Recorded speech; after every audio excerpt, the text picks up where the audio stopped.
Have you ever been in a room where everyone suddenly goes quiet because a game is on? Someone checks their phone, someone else shushes the conversation, and you realize, almost apologetically, that you're the odd one out. You don't know the score. You don't know who's injured. You don't feel that jolt of adrenaline everyone else seems to share. And maybe you've wondered, even briefly, is something wrong with me? Because we live in a world where loving sports is treated like a default setting. As if obsession is the proof of being normal. If you don't care deeply about teams, stats, seasons, rivalries, there's often this quiet assumption that you're missing something essential. Some people even frame it as a lack. A lack of passion. A lack of loyalty. A lack of belonging. But psychology tells a very different story. And once you see it, you may start to recognize patterns in your own mind that suddenly make a lot more sense. Let's start with a simple truth that doesn't get talked about enough. Humans don't bond over the same things, they bond through the same functions. Sports happen to serve certain psychological functions really well, but they're not the only way to serve them. And if your brain found other routes early on, sports might never have felt necessary in the first place. Think about what sports actually provide at a psychological level. They offer identity, belonging, emotional release, narrative, clear winners and losers, a sense of ritual. For many people, that's incredibly regulating. After a long, chaotic week, there's comfort in knowing that at a certain time, on a certain day, a familiar structure will unfold. Teams line up. Rules apply. Outcomes are decisive. The world makes sense for a few hours. Now here's where it gets interesting. People who don't obsess over sports often have nervous systems that regulate themselves differently. Not better. Not worse. Just differently. If you're one of these people, you might notice that your sense of identity doesn't come from group affiliation in the same way.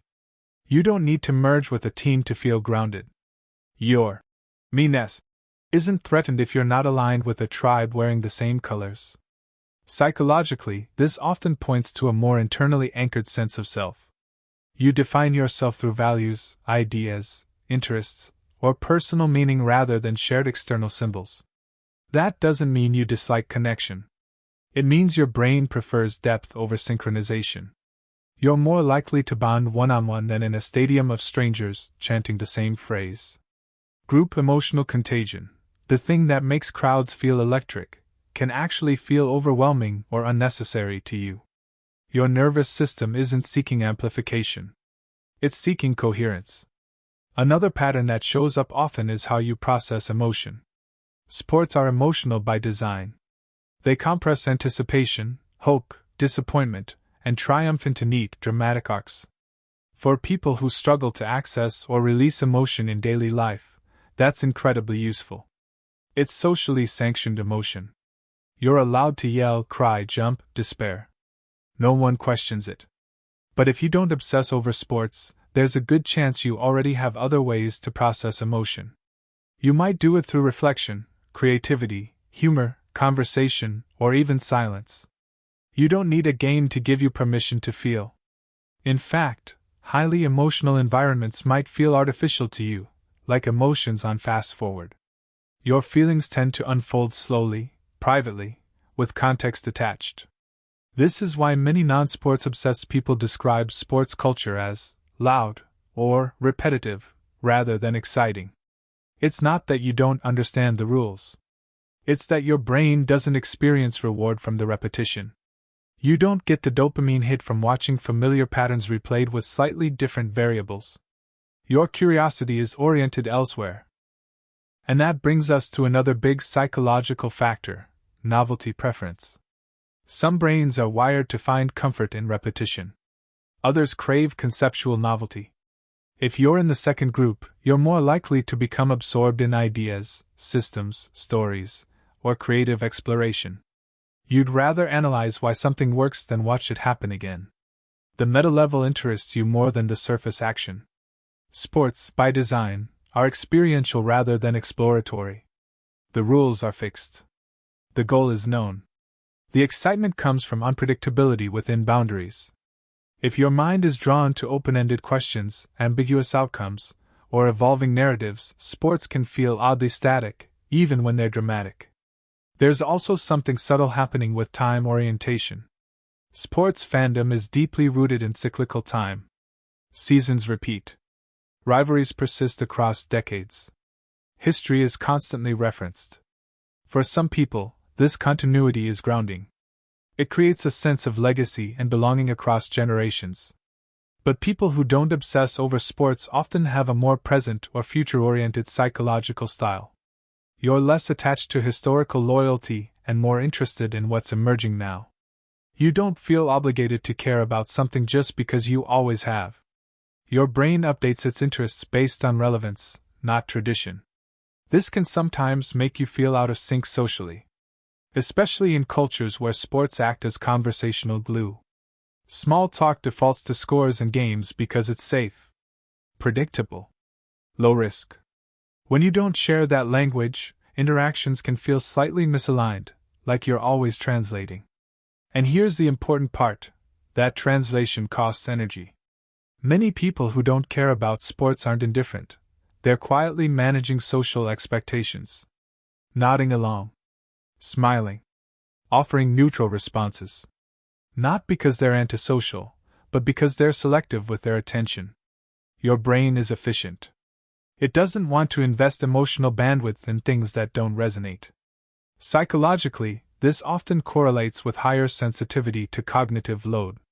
You're aware, consciously or not, that attention is finite. Obsessing over stats, schedules, trades, and outcomes feels like clutter. Not stimulating clutter. Just noise. So you opt out. There's also a values component that doesn't get enough airtime.